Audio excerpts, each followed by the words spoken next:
Speaking of ruining our streak, Jeff, are you ready to go? I am ready to go. Are we all ready to go? Sure. See. As my wife runs out of the room. Gracias. Very loud. It's a lot lower tech. Hold it back further. You'll be all right. I have a volume button. It's a lot Okay. lower tech than your show, John.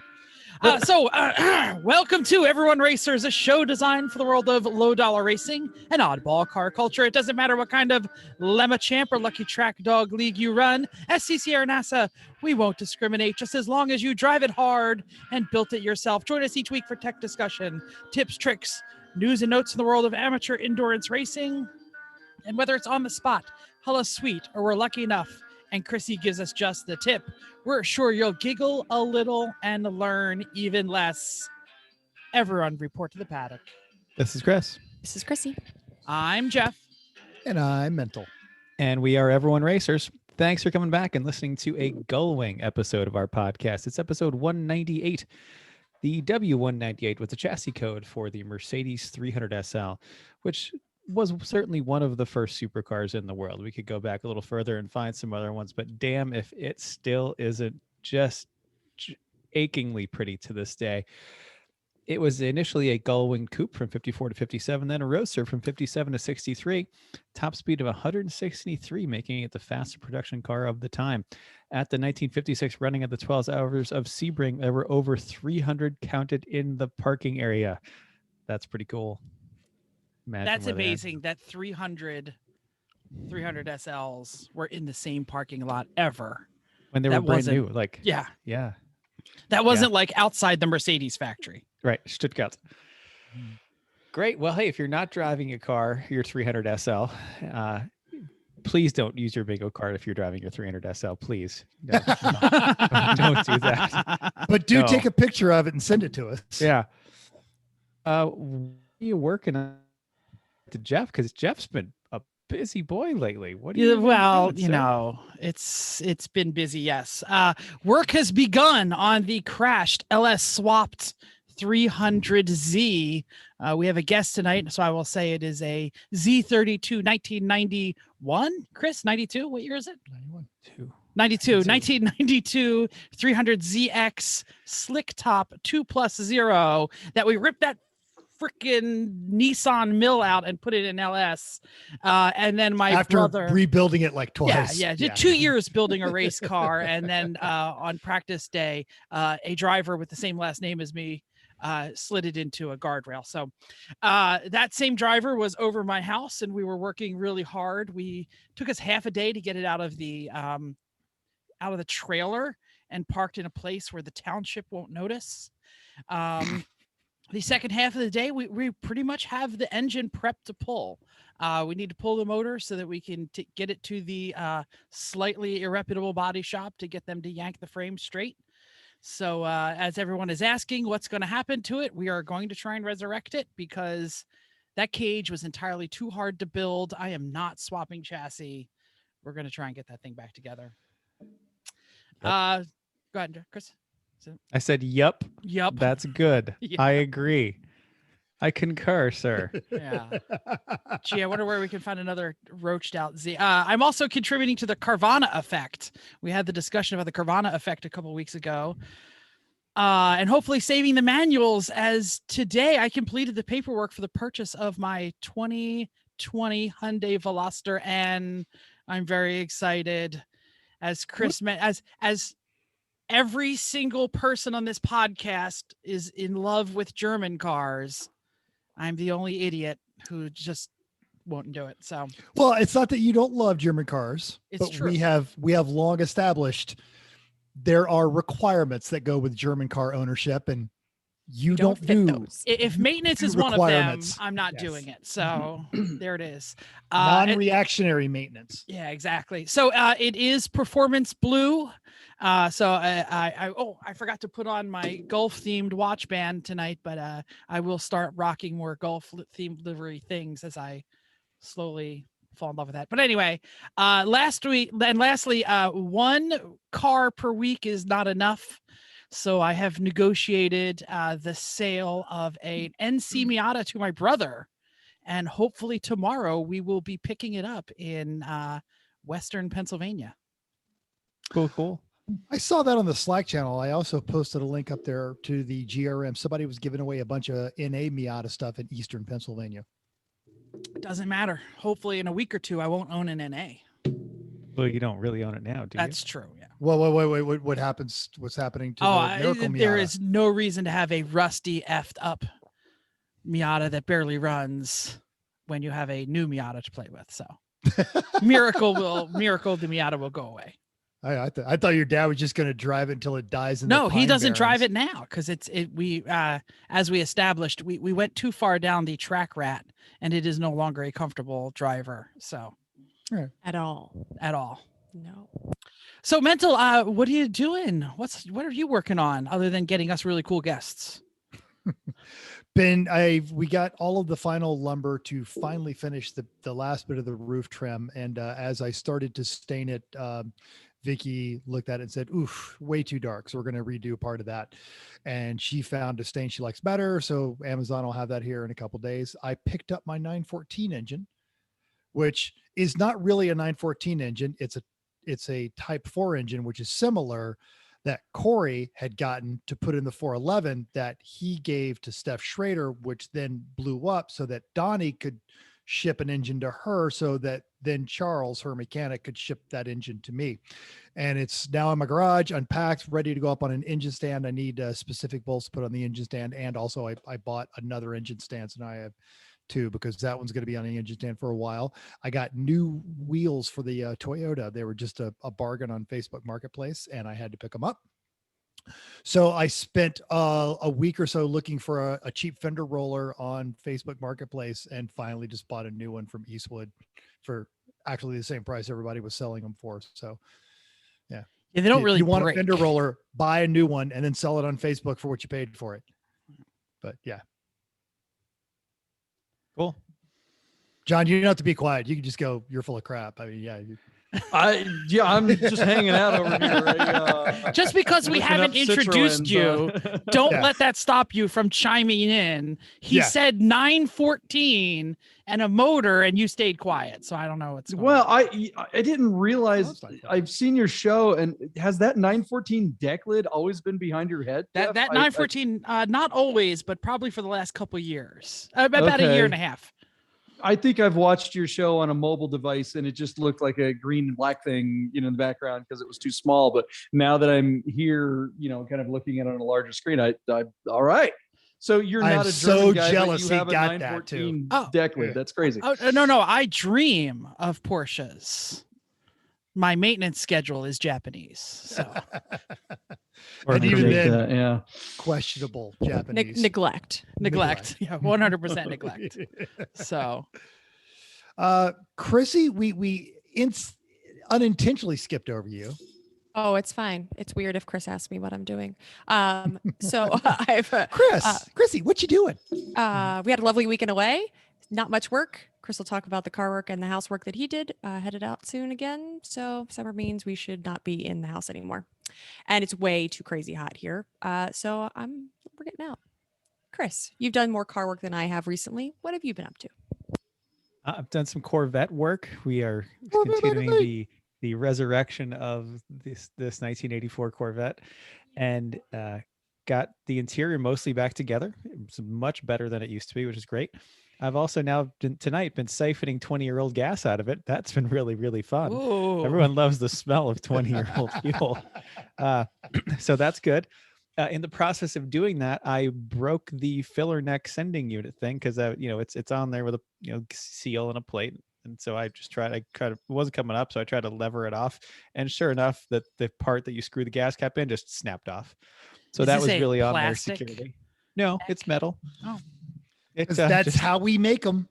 Yep. It didn't last so well. So that's in my Rock Auto cart right now. What else have I been doing? Oh, we went to the Cape. I built a deck on the side of the house. There was a little kind of landing off the side of the kitchen, and that was falling off the house. So I proceeded to remove it by grabbing hold and pulling, and it came this was going to be a beautiful, perfect beach day weekend, wasn't it? No, we- which is no. why we built the deck. Well, then it you built it in rained the rain. while like I'm building active a deck. rain. Yes. Yep, I get kid of the year for building a deck in the rain on the side of the house. Anyway, that's done. Yeah, I think that's about it. That's a lot of work. Voting. Yeah. That's satisfying though. You Yeah. spend a day and a half making something and there it is. It's nice. You just do a little dance on it and you're And done. I would argue it's better to build the deck in the rain than in the sun, because then you're like, I wish this was done so I could lay out in the sun. Yeah, I agree with you. Great. Well, hey, you've heard his voice here. That voice belongs to John Polnik, co-host of Bidnerds, as well as the Fascination channel and podcast on YouTube and the Porsche Road Trip on Pluto TV. John, what you working on? How's it going, guys? Jeff, I gotta go back to that deck lid. I'm Yes? just enamored by the 914 deck lid over your shoulder. Is that Oh. Delphi green? Or is it- According to Bradley Brownell, when he was a guest, I asked him what color it was, and he said yes, Okay. Delphi green. Yeah, he would know. All right, good. Yeah, it's hard to. Yeah, again, I'm just geeking out on those green colors, man. You get like if it were Ravenna green, woo. Oh no, I had a Ravenna green. So I actually resurrected 4 deck lids out of a garage that a friend of mine was cleaning out, and a bunch of other parts, 914 parts. And I gave all the ones that had value to a friend of ours, Eric, the 914 lover, who is out there. DJ 914. DJ 914, and he was gonna pass on all of the good ones to his friends, and he hung up the Ravana green, which I think was an early one because it even had like the dark gold lettering. He hung that up at his Okay. house. I was like, what? No, I wanted that one, but it's okay. It's okay. Yeah, but does he have a podcast? Does he have it as a backdrop in his in a No. program? See, you win. There you go. Yes. Plus And, one. And the GT3 poster here, I got that at a car show from a lady. I can't on a see the spinner thing. GT3 It's okay. poster because my this gizmo that's where I am. The way this thing is configured, I don't know. I can't see what you guys. It's are okay. seeing. I was That's joking. all right. It's all good in the hood. Yeah, man. What am I working on? I don't have a pile of cars working on. I used to a lot more have cars that were always in disrepair. But I live in a high rise now, so I have very limited parking. So if I'm gonna leave a car somewhere, I have to pay for it. I do have a very weird car right now that's been taking way too long to get done. I have a 1965 Porsche 356 B convertible, wait for it, replica. If you know anything about the 356 Porsche replica scene, they're always 356As. 90% of them are speedsters. Occasionally you'll see a replica coupe. That's pretty rare, but that's a thing. Apparently back in the 80s, Beck and Vimo, a company out of Brazil, teamed up and they made a limited run of 356B model convertibles and coupes. They made 100 coupes and 30 convertibles. So they hardly made any of these things, but they were actually endorsed by Porsche.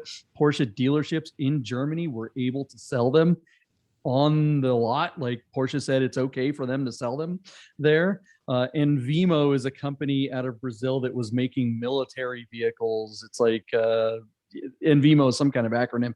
I can't remember what it stands for, but they were making amphibious vehicles and all kinds of like crazy desert tanks and stuff like that for both Iraq and Iran. And they were selling to both sides so they could blow each other's cars up. That's So, a brilliant yeah. market to corner right there. So they made a bunch of money. They had so much money. They're like, let's make some fake Porsches too. And so that's what they did. And I discovered this car in a garage. This car kind of found me. It was the woman who I bought it from. She bought it not brand new. I think she bought it from the first owner back in 1986. She was 16 years old. It was her first car, and she drove it for years. She drove it till 2001 when she parked it in the garage, and she got pregnant, and her and her new husband they decided to remodel the house, and the car was literally buried under remodeling stuff. Her husband was not a car guy at all. He could care less. When they bought a new house just a few months ago, they wanted to rent out their old house, so they had to clean it out. And as they were cleaning out the garage, they remembered they uncovered. Oh yeah, that's right. We have a Porsche in there. We had a car. Yeah, exactly. And obviously it's not a real Porsche, but even the replicas are worth quite a bit of money, and especially odd ones like this. So it was kind of a weird thing for me to buy. It was pretty, so let's call it a patina car. And one of the things, it had the windshield was smashed. If you've got a picture on your computer, I don't know if what your configuration, we could do the share screen thing. But sorry, I don't mean to kill you. Yeah, you know what? I don't know if I have one handy. Actually, I haven't. We fully expect Jeff to actually, if he ever cleans out his garage, to find a car or two. It might be possible, right? Yeah. So that's what I'm working on. Trying to get the windshield in it, because we were lucky enough to find glass, but apparently the seal around the glass doesn't work with the original one. So we're just like, I don't know how the hell we're going to get this windshield in the car. Maybe one of you guys can help me out. Yeah, well, I know everyone on your podcast calls you JP. Should we? And that's what you put on the little screen there. Either one is fine. Yeah, all right. Yeah. Well, I was going to say, JP, don't hold your tongue. We expect you to feel free to chime in on any of the stories that you care about as we enter the next segment of the show. All right. News and notes. On the subject of celebrations, 118 years ago, George Wyman, not the one that designed the building in LA, but a completely different one, completed the first motorized transcontinental crossing. He did it on a motorcycle. 51 days it took him to cover the 3,800 miles from San Francisco in a 1902 California. It was a bicycle frame that he had put a 4-stroke motor onto. It literally broke down 150 miles out, and he had to pedal it the remaining distance, still finishing 20 days ahead of Dr. Horatio Nelson Jackson, who was the first person to cross the continent by automobile. And a link to that story in Haggerty is in our show notes. I don't know if that counts as crossing in a motor vehicle. If you pedaled, he was still on the motor vehicle. Yeah, he was still on the motor vehicle. If you pedaled 3,650 miles of the 3,800 miles, you rode a bike. Okay, moving on. Yeah.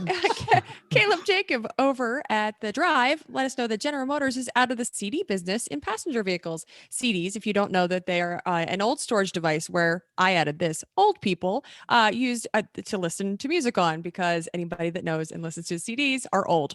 Obviously, digital music was killed that industry, because Best Buy quit selling them altogether in 2018. GM only had a CD player available in the Chevy Express and GMC Savannah vans as of 2022. That will not be an option. CD players pulled from the Tahoe, Suburban, Yukon, Escalade, and that's all for that medium. I'm looking in my desk for my CDs.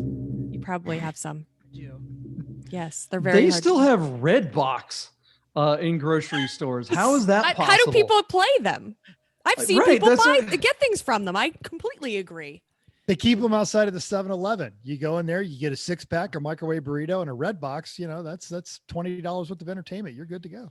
I mean, how many movies? How many times can you watch Night at the Roxbury? I mean, it's like, what is in the box? I don't or like Titanic, or right? like old. If you're movies. so old that you have to rent a DVD, are you even familiar with any of the new films? Do you even want to watch any of those? Do they have? You're not gonna. I mean, I don't get it. I don't know. I guess you could play it in your Tahoe with the flip down DVD screen for the kids. We have a flip down DVD screen in my Nissan So do Titan. we. So. I think we have SpongeBob's Christmas stuck in ours, actually. Yes. And I think you still have that the B movie in Snowflake that I left in there.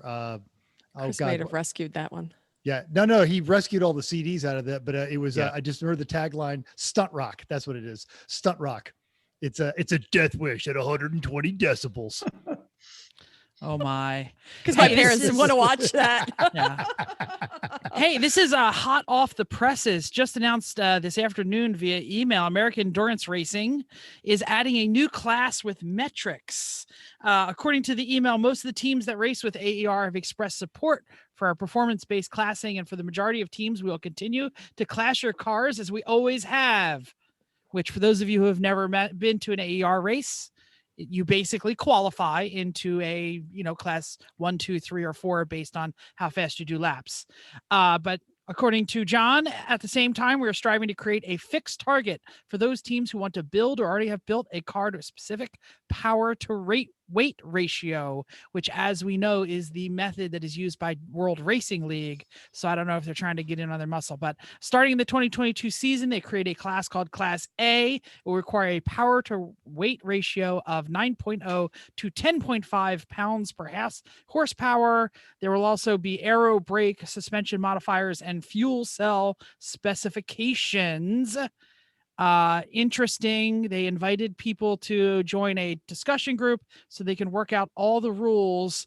And then at the end of the email, they said, at the same time, we will no longer be accepting any cars with a power to weight ratio less than 9 pounds per horsepower. That's 333 horsepower in a 3,000 pound car, 266 in a 2,400 power car. So that would eliminate basically the Miatas, most of the 4-cylinder BMWs, probably E30s, right, Chris? No, it's the other way around. They're not accepting cars that are faster than that. Oh, faster Like than that. Oh, yeah, so the 'cause Ferrari Like Challenge the Ferrari cars, Challenge cars and the those Corvettes things. and those things. Yeah. the C5R and the Yeah. This seems to be the way they're limiting speed creep of the really fast cars that would blow the Miata's doors off. Is that And Like, so- the Nana makers were bringing the damn Caymans, their IMSA Caymans out and stuff. So yeah. well, So, then yeah. I wholeheartedly agree with his discussion. Here you're all like upset about. I know. I was pissed. I was like, what? They're getting rid of faster? the Miatas! Yeah, but just as perspective, that's about where the Z is pretty much. Like not quite there, but getting close. And the Civics was there, so Yeah. Yeah. Knows. Yep, pretty much. Alrighty. Recent results. Or upcoming races. Oh, upcoming Guys, races. we're- Upcoming races. We're celebrating the Freedom Hangover, and no one was racing last weekend. But next week we're gonna have pre-race coverage from AER, Lucky Dog, Champ Car, and WRL. Busy weekend. It's gonna be a lot.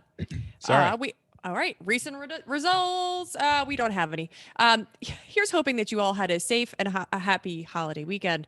On the upside, less than a dozen Philadelphia residents chased a group of around 200 fascists who had been driven down a downtown Philly in a group of rider trucks.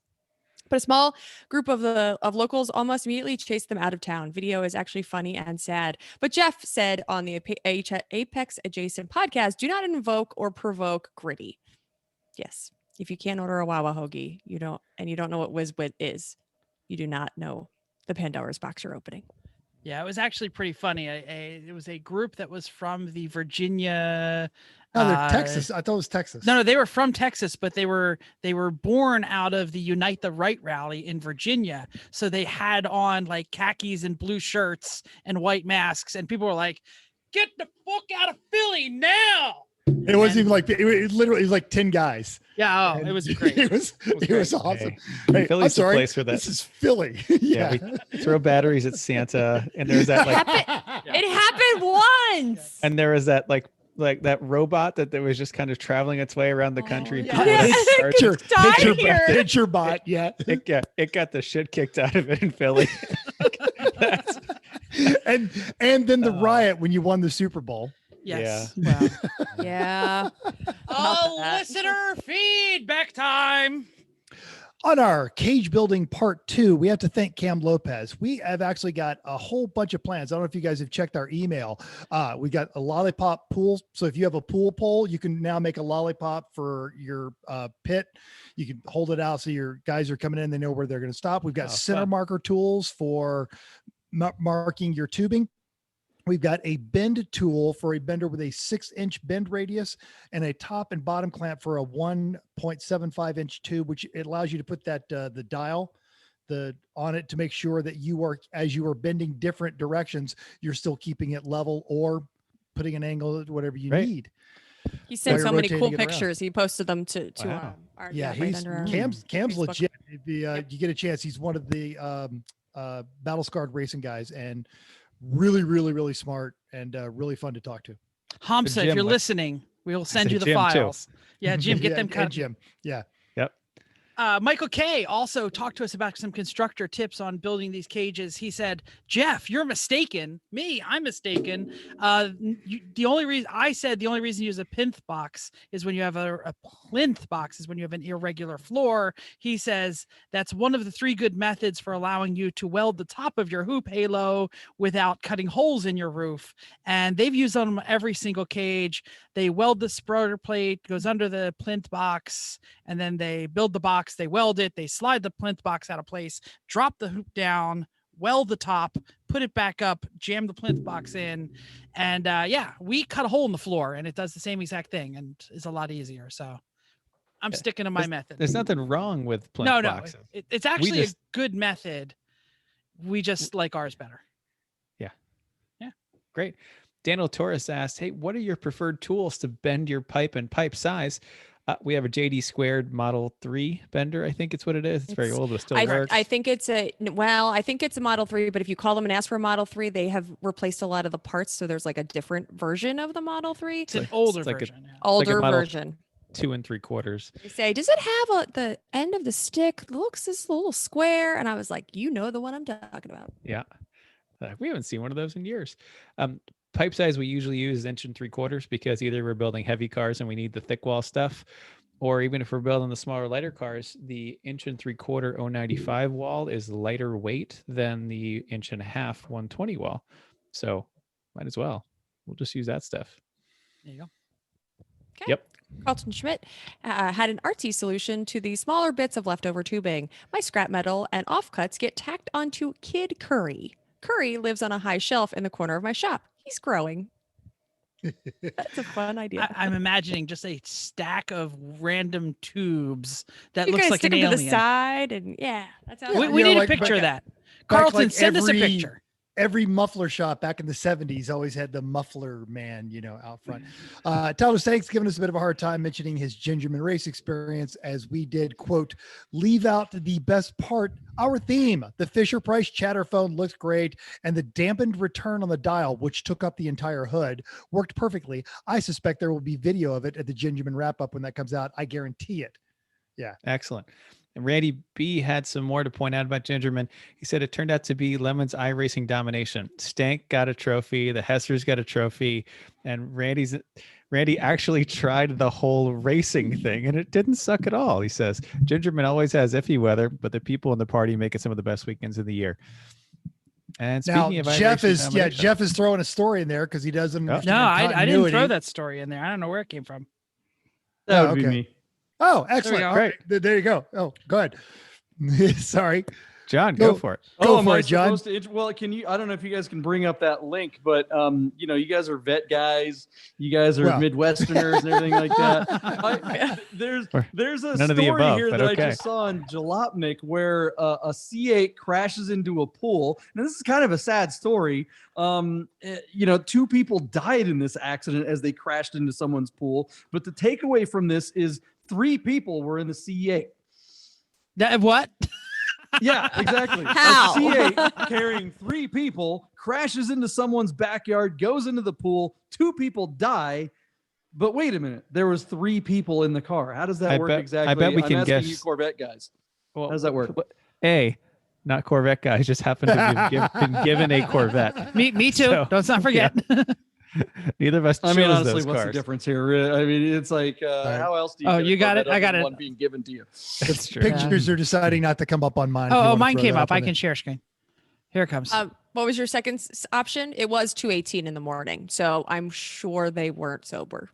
Oh, okay. There it is. Yep. And I know that we have all owned 2-seat cars, and I definitely have had more than one passenger at the time, especially in my younger days. If they were, Of the feminine while. Go ahead. You can say Sure, it. I know you're sure. married. Yeah. Svelte. If they were svelte. yeah, Yeah, I mean that would take some doing in one of those because I mean the cockpit is just not very big and it's got that big center console. I don't know. I thought one of you guys might have some insight on that. Enough You might be able to motivation. share, but yeah, that's true. Yeah, or, I've ridden in the hatch 2 in the in high morning. school.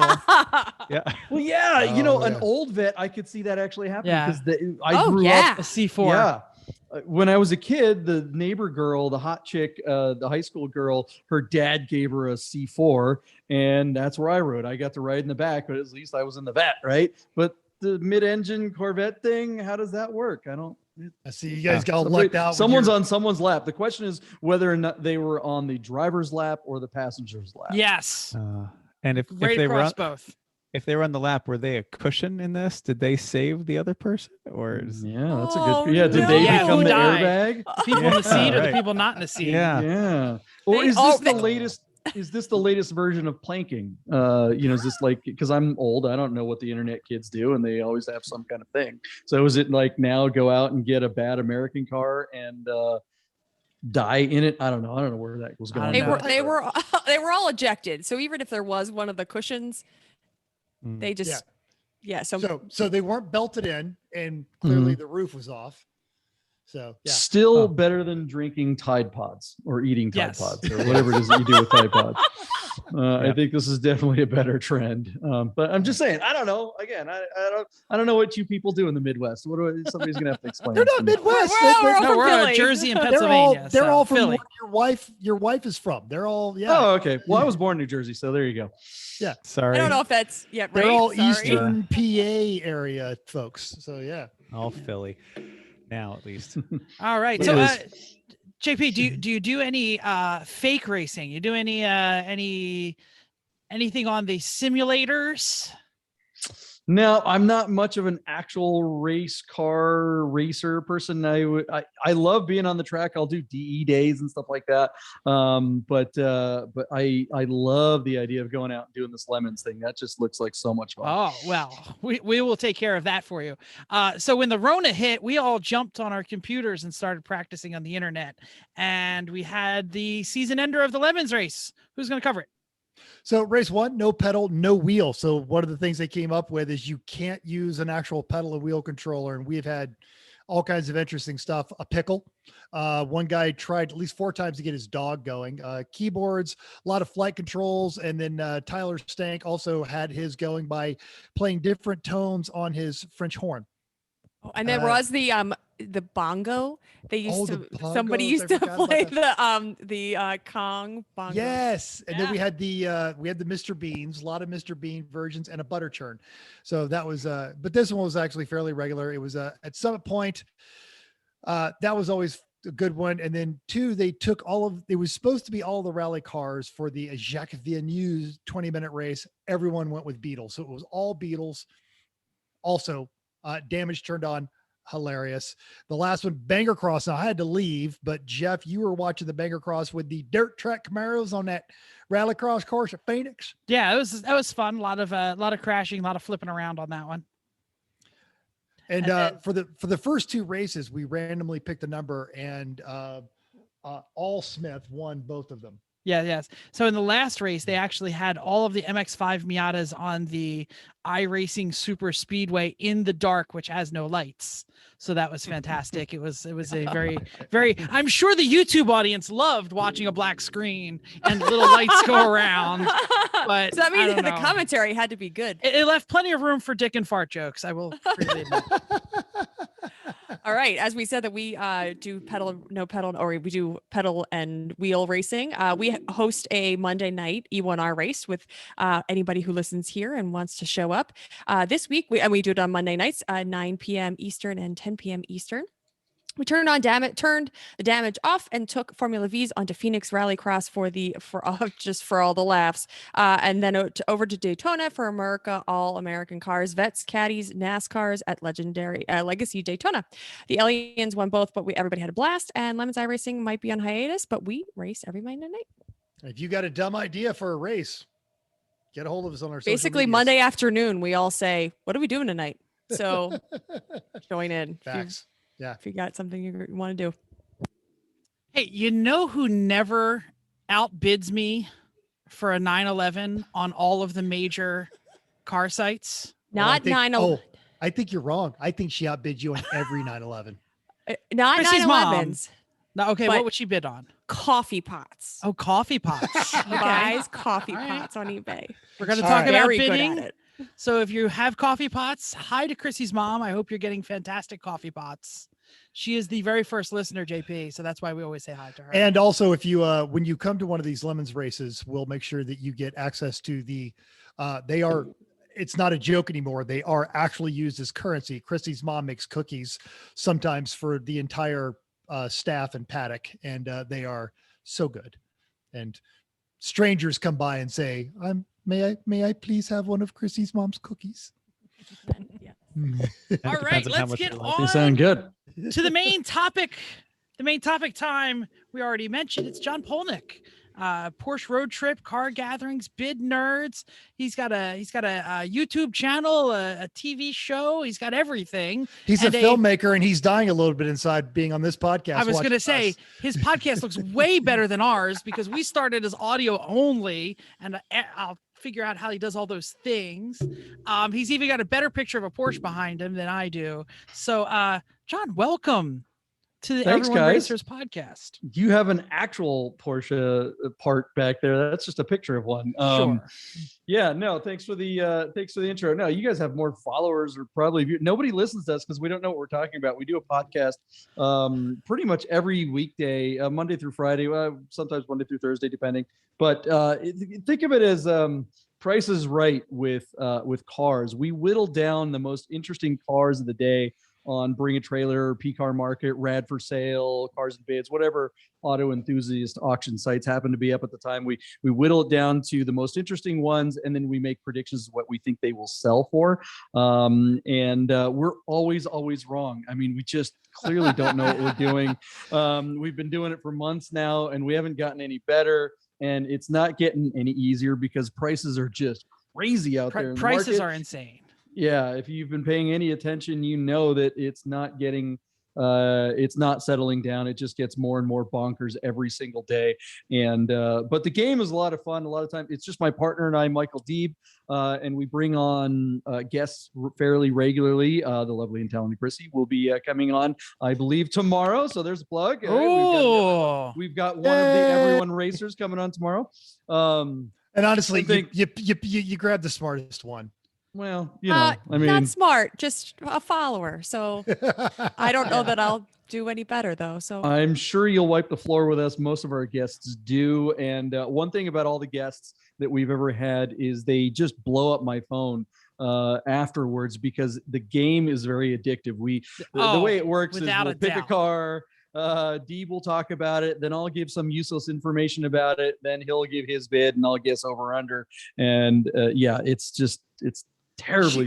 And she's been doing it for years. I don't like play with anybody though. Like I'm like, oh my gosh, look how much this car sold for. And I'm like, oh, every day I show Chris the car just about every day and say, can I have this one? Right. Have you, Chrissy, or have any of you guys been watching Bring a Trailer as far back as before they were doing auctions? Do you guys remember? Absolutely. When it was just an email. Yeah. Or we've sold 2 cars on there too, including way back before it was auctions when it was just barely a classified site that they were taking their own ads. We sold our 69 Rolls-Royce Silver Shadow race car on there. Wow. Back when you actually had to bring a trailer because half of it didn't run. Half the stuff on that, which is right up my alley. Ooh, garbage car. Yeah.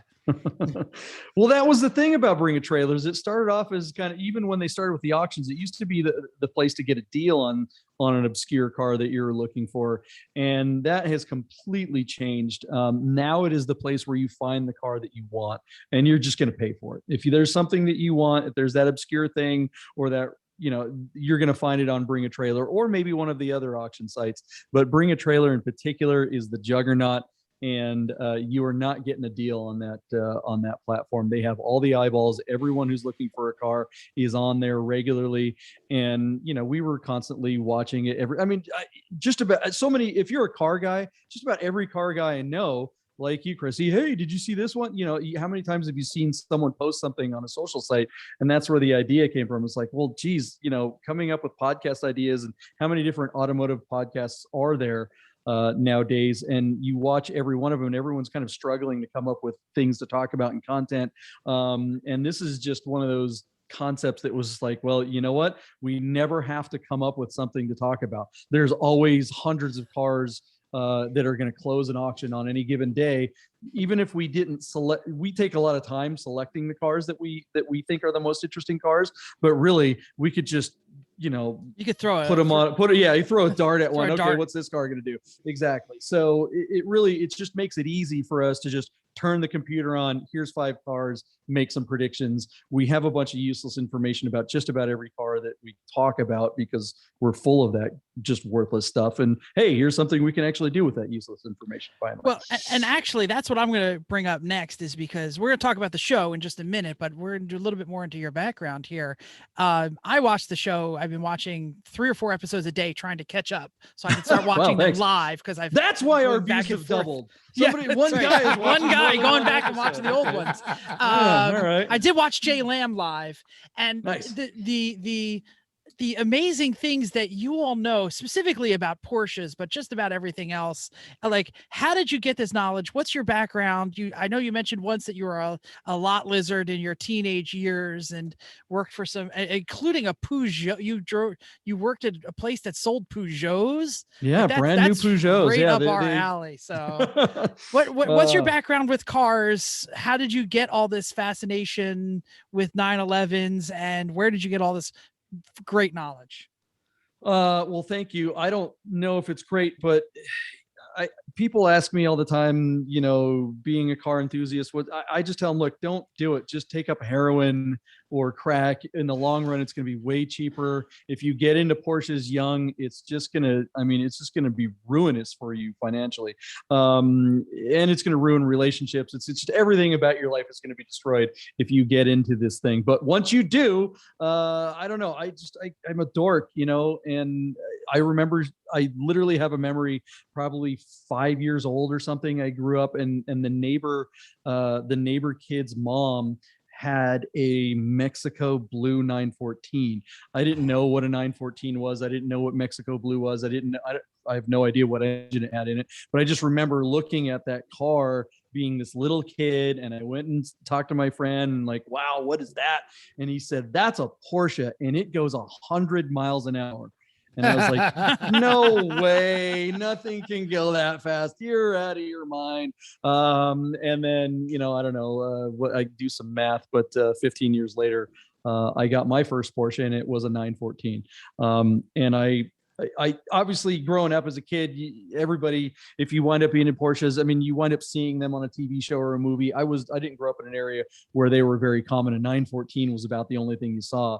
I was in a very rural place. But the brand, the mark, that it's fancy. You got a Porsche. And the first Porsche I bought because it said Porsche on it. It was super cheap. It was a 73 914. It was at this stupid little pot lot on a bad part of town, in this just grimy little car dealership. And I saw it and I was like, wow, the top comes off of that. It says Porsche. I'm in.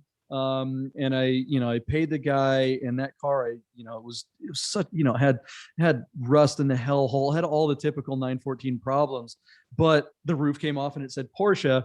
And I just wanted to pick up girls, and it worked.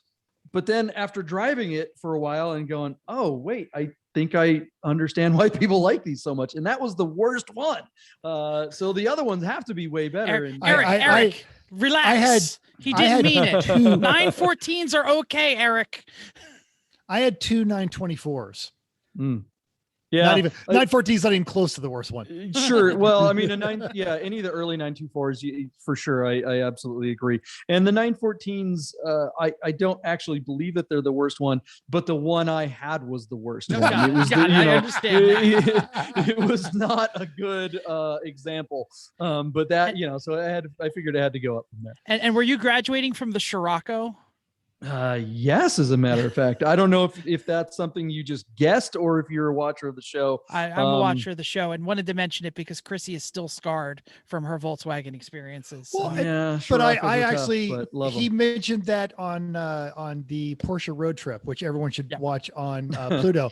And it was one of his road trip rambling bits. And immediately, I own 2 Scirocco's. I had a Mark 1 and a Mark 2. I still, if I could find a clean second generation Scirocco, it's a beautiful car.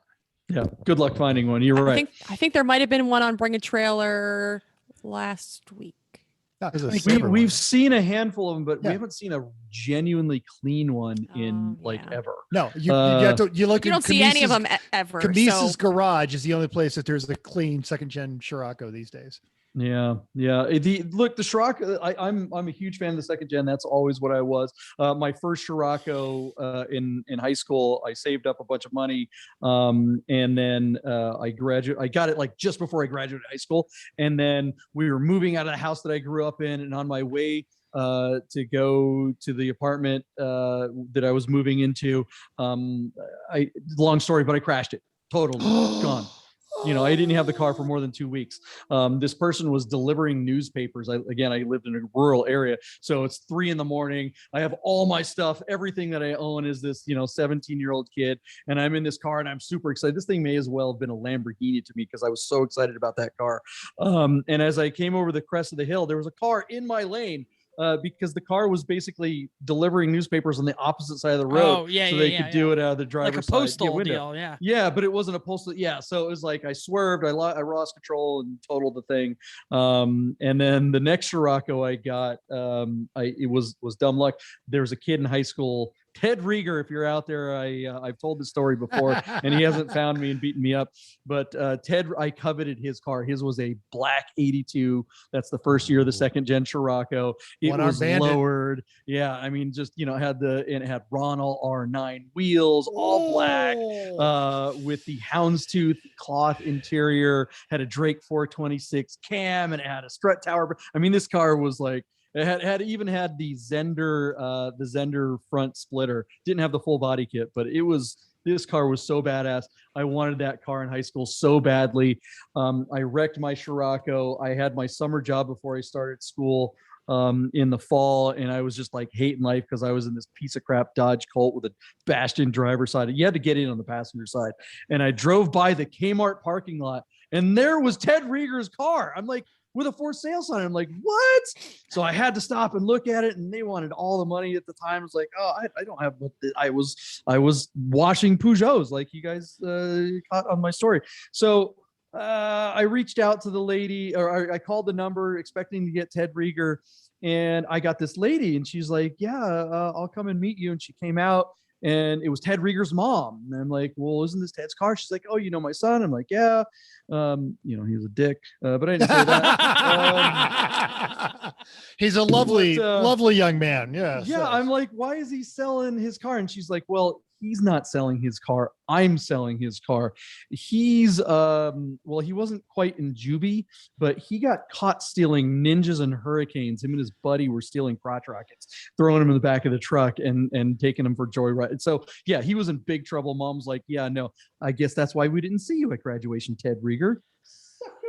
Anyways, so I had hardly any money, but it was all the money I had. I said, hey, I've got $1,700, and they were asking like $7,000 for Ted Rieger's car.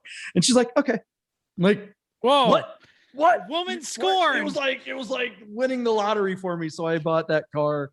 And yes, I love Scirocco's. Well, and clearly though, she was encouraging, you know what, people should have jobs and responsibility and respect other. I was a people's good property. kid. I told Yeah. her my story about, saving up for, 2 years for the other one and wrecking it. And she just, and I was like, I actually graduated, and yeah, there it was. So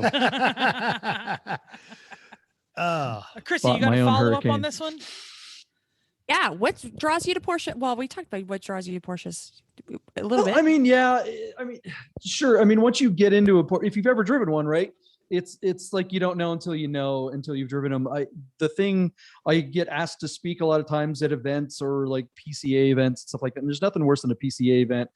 You've got droves of pleated pants dudes that are Unless just, it's a like, Corvette geriatric. meet. Yeah, that's probably rivals it. So you're in front of a couple hundred people at some event, and I always tell everyone whenever I get a chance to speak in front of those people, I'm always like, look, if there's a young person in your life, if there's a young person that shows interest in the car, and they ask to take a picture of it, or they want to sit in it or something like that, of course, say yes, but take it another step further. If they have a driver's license, let them drive the car. Let them drive the car. Stop being so God damn precious. Not my flab chow. No, Right. you And can't. Oh. you know, at that point, you got to get the defibrillator out because 30% of the room just falls flat on their face dead. But the rest of the room is like, yeah, you know what? Yeah, we need to because look, the Porsches, everything's going electric. Everything's going autonomous.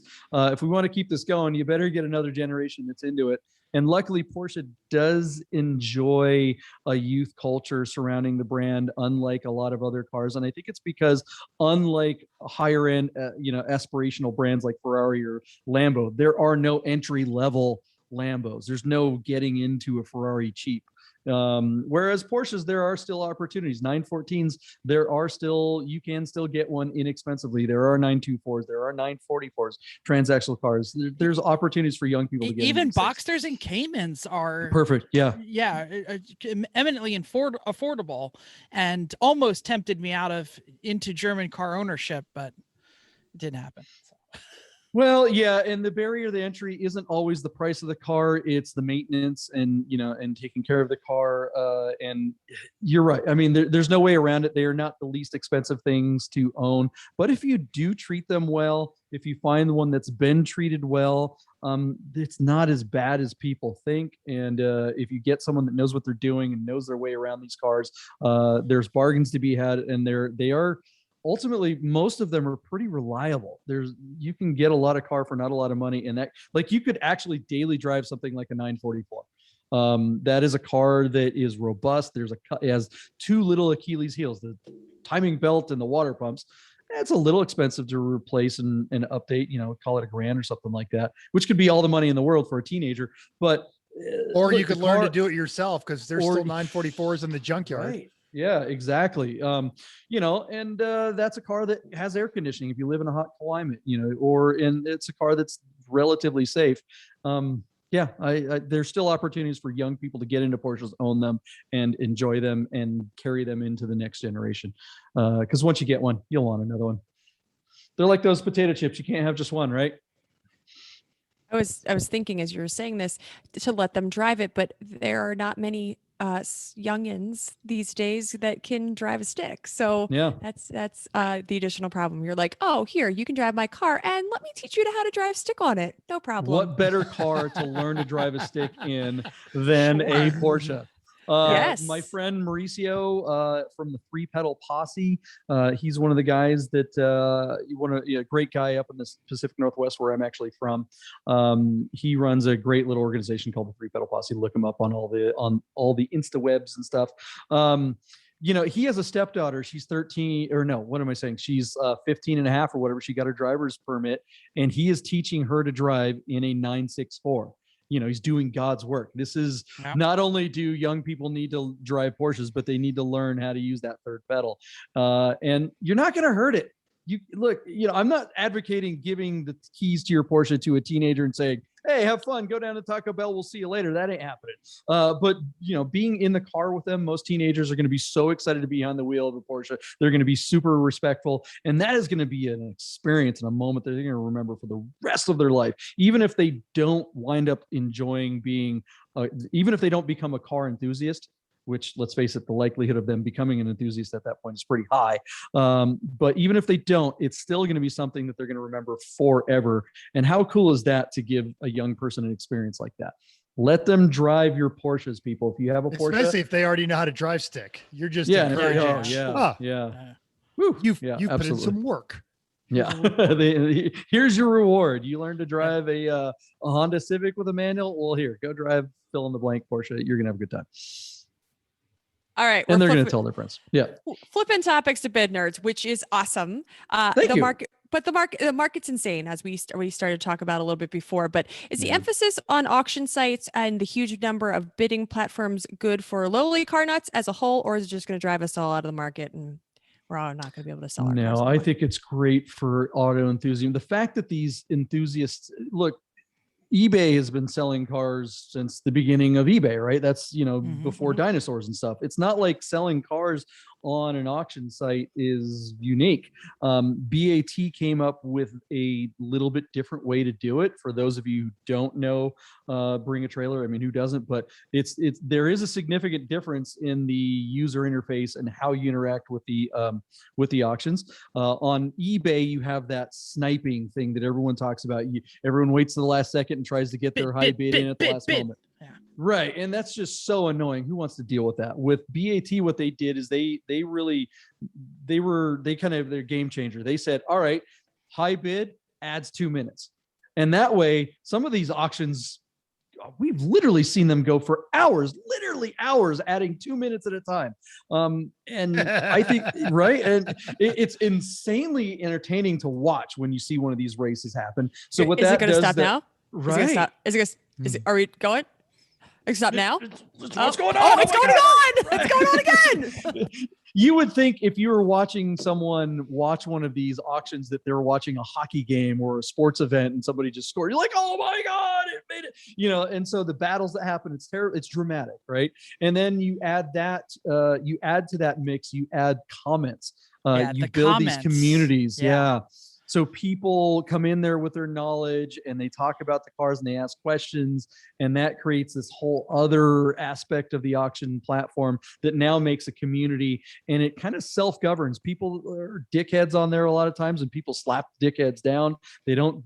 Early days, there used to be that that car doesn't have the proper Q-shift lever, and whatever. And those people are kind of made fun of. It's like, chill out, dude. We know. It's cool if you mention something like that, but be productive. I do appreciate that, especially with Bring a Trailer, because they've deliberately gone up market, but they do still, like a lot of the sites now, that I think they set the standard of you can log on and it's like, are you a buyer or an enthusiast? No, I just like looking at the cars and talking about it. I'm like, oh yeah, come on in, Yeah. Yeah, absolutely. And that community, those conversations consistently help the sellers, because a lot of times the sellers don't know answers to some of the questions that people ask. I mean, people get really granular sometimes, and they'll ask, oh, which engine is it, blah, blah, blah, blah, blah. And someone will just chime in, oh, that's this. And then, so that kind of saves the seller from having to do it. You get a third party kind of reaffirming certain information. And it also helps the community because you can't get away with BS. If you're trying to pull something, if you've got a piece of crap car and you're trying to cover something up, or if you're hoping that someone's not going to know, oh, there's, has the IMS been done on a 996? Well, that's a question that's going to be asked, right? Whereas on a classified ad, you might not put that on, or some car dealership might sell a 997.1 with 75,000 miles, no mention of the IMS. And if you don't know what an IMS is, you're not going to ask, and they ain't going to bring it up. And there's not going to be a group of, when you go to a car dealership, you don't have 200 people walking behind you helping you inspect the car, right? On BAT and all these auction sites, it's kind of like you have this whole community of people helping you shop for things, and that makes people more comfortable buying cars sight unseen, because at the end of the day, that's what's happening here. You're buying a car, you're bidding on a car. High bid is obligated to buy that car, but you've never seen it, you've never driven it. You don't know what you're getting until you show up. Have you guys bought any cars off of BAT or any of the other auction sites? I know you've sold them. Almost. I almost bought an NSX on there. Ended up buying it somewhere else, but that was close. Like I was doing the bids at the last minute, and someone else just got ahead of me, and Right. Well, that's good sometimes. Someone talks you off the ledge, if they get. And I'm very happy with the car we did buy. It's great, and it's still great. So that's okay. Yeah. No, you can't go rolling an NSX. We're going to get to this in a minute about the cars that Chris has bought, but let's keep going. So the bubble, we talked about the bubble, the crazy prices. I think there was like a Land Rover Discovery that was like just a piece of crap with 100 and something thousand miles, a Disco 2, and it went for. Yeah, I loved it. I bought it from Chris. What? No. This was on the auction site. I can't remember what auction site it was, but it was like 10 grand. I think I know the car that you're talking about. Did we review it on Bidnerds? Yeah. That one at least did have a new engine. It had an engine replacement or a complete rebuild. And anybody that knows Disco 2 knows that you got the three Amigos that go bad. The head gaskets warp everything, and then it's all toast, right? But yeah, $10,000 for a Disco 2 is just absurd. We saw a 996. I want to say it was a 2000, maybe a 2001. in like Calypso blue, which is just a really lame blue, on tan, and it's all beige. On the 996 era, they didn't have black dashes and then a colorful interior. It was just like a sea of beige. It's all beige. It's like a beige bathtub wrapped in this ugly blue. And I think it was even a Mark 1. So at the 3.4, no mention of an IMS upgrade, nothing. And it was like $51,000. You're like, okay, someone's just laundering money here. And I think that there are some of those things going on, but by and large, the market is just on fire, and there are a lot of opinions for that. Everybody knows that new cars, there is a run on new cars. They slowed production because of all the stuff that went on last year, deliberately slowed production. And then now that's hamstrung by low, their parts aren't available, things like the chip shortage and all that kind of stuff. Then you throw in some inflation in there. And then you throw in people having idle time and extra cash laying around for all kinds of reasons. And you have this kind of perfect storm. When we started the show, I kept waiting for prices to fall out during all the lockdowns and stuff. And it just did the opposite. I was like, wait, what's going on? So will the bubble burst? The big question, you start getting into some granular economic stuff here. Porsche as a brand specifically will keep production low for a while. They're hedge fund managers that run that company, so they know their predictions as to what the economy is going to do is probably the best in the business. They will keep making cars at a minimum level to keep prices up. Then if you throw in some inflation in there, even if there is some kind of correction, and even if there is some kind of push to make the market kind of retract a little bit, in the last couple downturns that we've had, 2008, early aughts, 2001 and all that kind of stuff, you always had the Feds kind of pushing interest rates down in order to artificially keep prices up. And now we're in a situation, this could be the first time in any of our adult lifetimes. I think we're all teetering within 10, 15 years of one another in age. But this will probably be the first downturn in our lifetime that will include inflation. The last 2 or 3 downturns did not include inflation. So if you get a correction in the market, that correction, it's going to be weird because prices will still be high. There just won't be any credit. People won't be able to buy anything because selling something, if you've got a $100,000 car, and then 6 months from now, there's 10% inflation, then selling that car at $100,000 6 months from now is like a 10% discount. So what does that mean for, start getting out your slide rules and your calculators and figuring this stuff out. You'll pull your hair out really quick trying to figure out what's going to happen in the next little iteration of our economy. Sorry if that was a little too deep. No, not at all. It was interesting, and it didn't answer my question. When will I be able to afford a 911? So, well, that's the question is, but that's the problem, right? Is if you have an inflationary push on there, then even in a downturn, don't expect prices to go down. That's the problem, is that even in a downturn, it's my belief anyway, and I'm probably wrong because I usually am about just about everything, that we are not going to be in a situation like it was 10 years ago where all of a sudden the prices will plummet. I think what will happen is prices will stay the same because that money will be worth less. And then on top of that, lenders will not be out there offering. It's going to be really hard to get loans because interest rates are going to go way up, and there's going to be a credit crunch because nobody's going to want to. The lenders are going to be in a really tough spot because they're like, well, how can we lend even at a high interest rate if we don't know what the hell the dollar is going to be worth? Buy with crypto. How's that? There you go. Get somebody to sell you, to sell you when you sell your car, except Bitcoin or something. I don't know. I offer also, before we go down way down this rabbit hole, part of the collector car thing is it's not just that, the 2020 idle time and money. People are discovering that they don't necessarily need a car, and that opens up.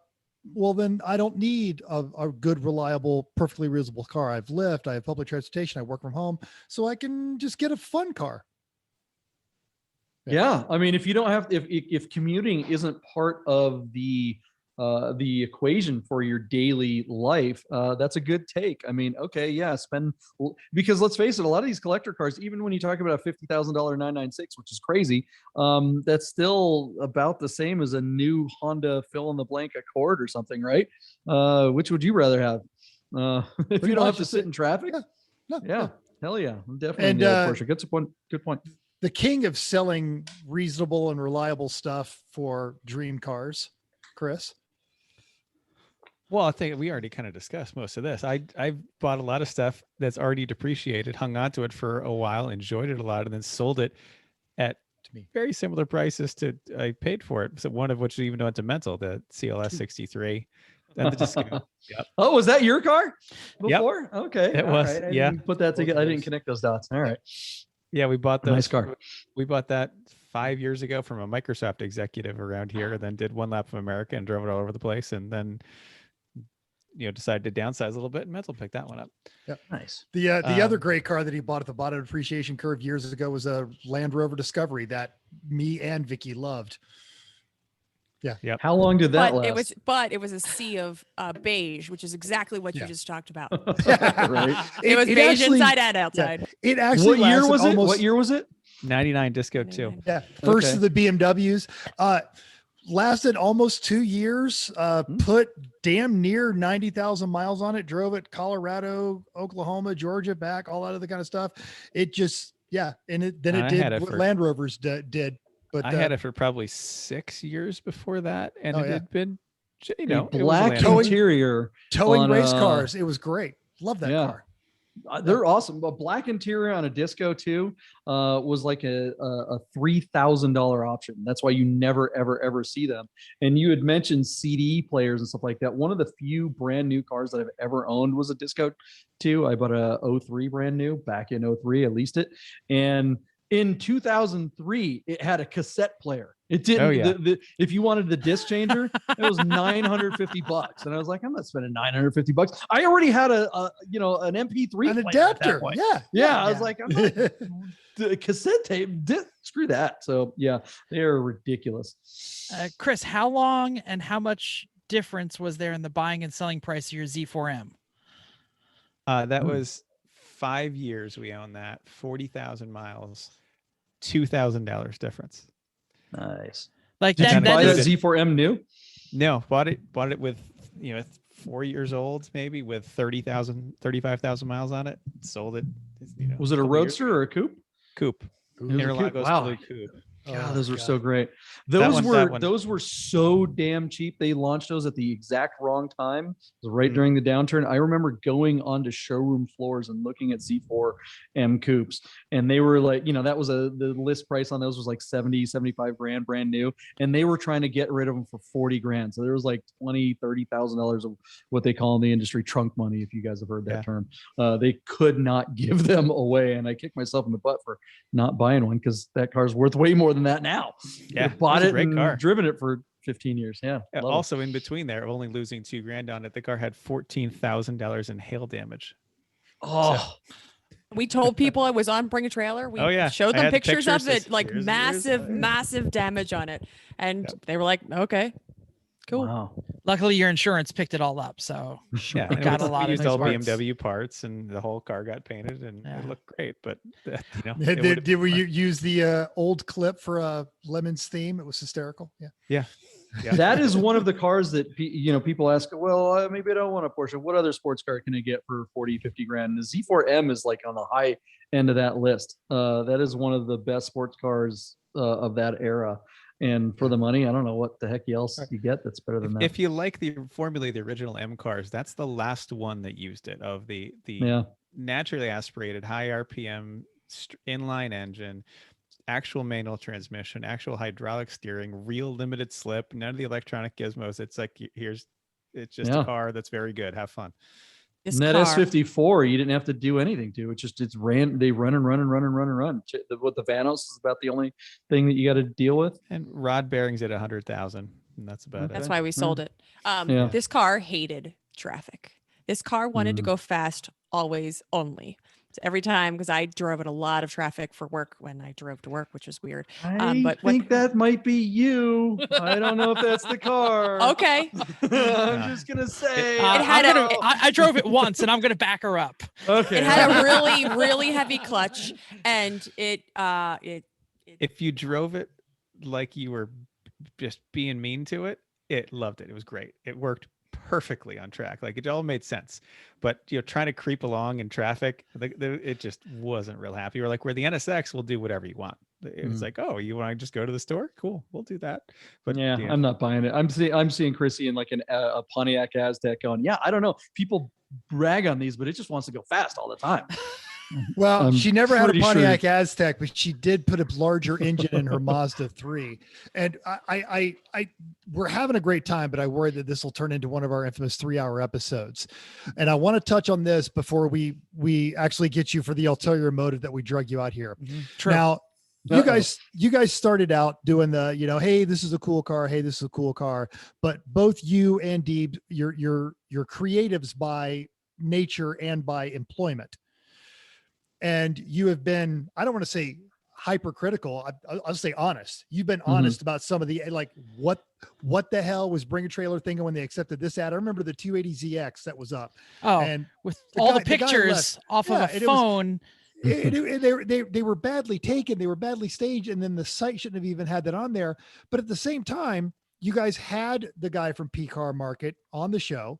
And the question is, and I think I already know the answer is, are you going soft or do you just celebrate winners? And you and I hang out. So, I think you're a pretty a positive person, but yeah. So, how do you resolve that when you're, basically bagging on somebody's site and like, and he's a guest on our show?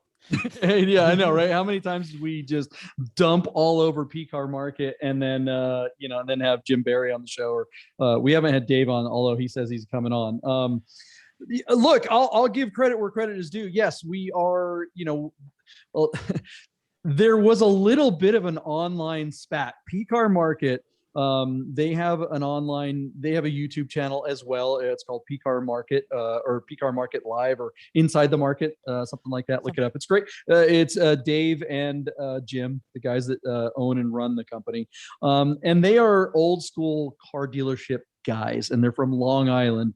You guys are on the East Coast. You know people from Long Island, right? You know what that means. Hey, we like the Porsches. So, we made a little bit of kind of light ribbing of them at first. And then someone anonymously came on to our little piddly YouTube channel and was putting leaving these comments like, you guys are just biased against P-Car. You obviously work for Bring a Trailer. You guys, if we're really big in the community, and if you knew who we were, you wouldn't say this kind of like this stuff. There's like, what and who the hell is making these comments? And you look at the profile and there's like, the person is been online for like a day, minutes. right? It was somebody that just created the profile just to come on to our little. We have 8 followers, and you're one of them. What is this? You're doubling our audience by shitting on us, and that's fine, great. And so we encourage that, but it was like, come on, this is an intern at P-Car Market, or it's one of those guys, and it just felt like a boomer that didn't understand the internet. And I mean, look, P-Car Market, they don't have a young sensibility. Let's put it that way. Okay. So, and they were making a lot of consistent mistakes and things that that I thought were kind of like, this seems a little shady. I did sell one of my own cars on P-Car Market. The experience I had with them, I didn't love it. There was some, I don't want to dump all over P-Car Market, because here's the thing. I think I think their ship is righting. David and Jim are good guys. We rib on them, but they're good guys. They are genuine enthusiasts. David, to his credit, just straight up reached out to me. He's like, hey man, what's up? Can I come on the show? I'm like, yeah, absolutely. We don't hate you guys. We think you're great, but we're not beholden to any of the sites. And when you come on our site and make a bunch of comments, it's pretty clearly someone in your office. That's weird, guys. Yeah, it kind of started a little bit of a bias there. You say every time you bring it up that you were friends with Bradley and the other guys from Rad for Sale. Yep. And you talk very, very, I wouldn't say badly, but you seem to be afraid that their business model is not going to survive. And I am very worried for Radwood or Rad for Sale. Rad They for have some Sale. problems over there. I want it to stay because there's stuff that shows up on Rad for Sale you're not going to find anywhere else. And I'm cutting this off, or I'm jumping ahead on the script, but there was some neat stuff that you and I talked about. But well, yeah, no, Rad for Sale. Look, the thing. Okay, so you have the big players, right? Bring a Trailer, Rad for Sale. I mean, I don't even know if Rad for Sale can be put in the big players right now because they're just having so many problems. But Bring a Trailer, Cars and Bids, P-Car Market. You know, P-Car Market was kind of grimy and gritty, and they were pushy, and they were kind of used car salesy at first. But they were scraping and scratching to get market share. They were kind of doing what needed to be done, and they learned a lot over that time. They made a lot of mistakes in that time. One of the things that turned me off, like a year and a half ago, I had a Cayenne GTS manual, right? That is an amazing car. I put it on Rentless. They reached out to me, and one thing that just drives me nuts is when someone reaches out to you acting like a buyer, and then, oh, why don't you list this on P-Car Market? It's like, ooh, guys, that's kind of slimy. So I didn't like that. And then, I was like, well, okay, what do you guys think the reserve on this should be or whatever? And he's like, oh, 2008 Cayenne with 70,000 miles, that should be like, 15 grand. That's about what they were going for at the time, but not a manual. Manuals already were going for 30 to 40,000 on BAT. I'm like, well, yeah, no, this one's a manual. And they're like, oh yeah. So maybe 16. I'm like, have you seen what's going on? And they seem to have no idea what was happening in the Porsche world. They're, it was P-Car Market. They clearly know what the hell they're doing now. But back then, my first impression, that was weird, right? So they've come around that way. But Rad for Sale, unlike Bring a Trailer's been around forever. We know them, right? P-Car Market, they've scraping and they're putting money out there. They're spending money to promote. They've got a team of actual salespeople that are calling people. Okay, so they have a mechanism, an old school mechanism to promote their platform. They're actually advertising in all kinds of different places. Cars and Bids, you've got Doug DeMuro. Doug DeMuro publishes a video every week that gets 1 million views or more, right? Yeah. So he has free commercials in his own platform. That platform drives me up the wall because they should be as big as Bring a Trailer right now. And there's only one word that I can use to describe Cars and Bids, and that's hubris, man. They are screwing up. They're patting themselves on the back. Look how great we're doing. We sold $24 million in cars or whatever that number is. But they're still only doing what? 10 cars a day, give or take a few. Whereas Bring a Trailer are not spectacular on Cars and Bids. Right. They're just used cars. They're not enthusiast cars. Yeah. Whereas BAT, they're doing what, 50 or 60 cars, and most of them are pretty spectacular. And P-Car Market is now selling Singers on the regular. They sold their third Singer today, right? That's crazy, by the way. Right. They're singing Singers. I didn't know 3 Singers sold in a year everywhere. They didn't. They didn't. You're absolutely right. Your assessment is absolutely correct. So here it is. P-Car Market is like proving it. They're like, look, we are bringing big time cars. They've had Evos. They've had all kinds of crazy stuff, right? Cars and Bids. It's like, oh, okay, here's my 80 Tercel. or my Tercel, or they still are more. He still does say that they're 80s, 90s, and enthusiast cars. So it's got to be like an Audi A3 or something like that with an auto tragic transmission. Shot with a cell phone in someone's driveway and a dumpster in the background. I mean, Doug DeMuro. Let's face it. You have to respect Doug DeMuro and what he's built on YouTube. We're all wannabe YouTubers, right? And here's a guy that just, he's sneezes into his hand and goes, hey, here's a video of that. It's going to get 1 million views, right? He has no aesthetic. His videos, it's in the back of a Kmart parking lot. It might be raining. He's got his camera on a cheap tripod, and he does his shtick, and he's very knowledgeable, and he gets granular on the cars. He provides value in his films, and they are great for what they are. But they're not visual. They're not visual. Yeah, there's zero aesthetic, right? And when we're talking about enthusiast cars, these are not things that anyone needs. You do not need an enthusiast car, so you have to sell the romanticism of them. Otherwise, you may as well just get the Tesla box that will come and autonomously pick you up. So you have to, how many times have you seen on Cars and Bids, they'll have like, I don't know, an FJ, an old Toyota FJ, 60 Cruiser, or whatever, yeah. right? Cruiser. Yeah. With the, and it's a convertible top. It's a 60s car or something like that, but the top will be up and it'll just like, well, that's not the fun way. That's not why you buy one of those. You buy one of those to have the top down, go over the Sahara or something and have this romantic dream. These cars, you have to sell that romanticism. And that means being aesthetic. And if the top down, if the very top of that brand is like, we don't care, we're wearing Uggs and a t-shirt from Chuck E. Cheese, it's just everyone's here's submitting my car, nobody cares, they'll just take anything I send them as long as it loosely fits the program. Nobody's gonna say, oh yeah, I want my Singer next to the Tercel that you were talking about, Jeff. And it's not gonna happen. That's why I want to see Rad for Sale do well, because some of those ads are applying that aesthetic at a Mental and Jeff level of consumability. I was this close. They had a 84 Dodge Colt Turbo, and it had the gold inky wheels, which were period correct. The interior was great. I think it sold for just under $4,000. And that is such a rad little car, and you're not going to impress anyone with the acceleration.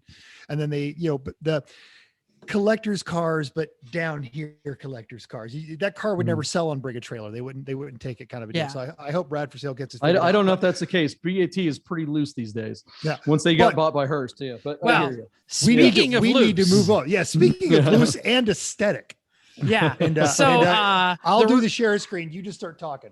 Okay, you're going to okay. So we brought you here for a specific reason, and we definitely timed it a little bit different because we are about to offer a car on Bring a Trailer, right, Chris?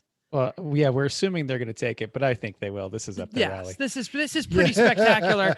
Go ahead and share that screen while I play the role of Deebs this evening. All right, go ahead, Mental. We're waiting. Give me. Yep, I'm pushing buttons here, and there you go. All right, there it is. There's a good looking fella. Good. Up for auction is a totally roached 1973 Citroen SM. The seller lists this as the most successful French supercar with an Italian motor in American endurance road racing because it has survived 3 slightly successful Le Mans races and brought home 2 trophies, including the Index of Effluency.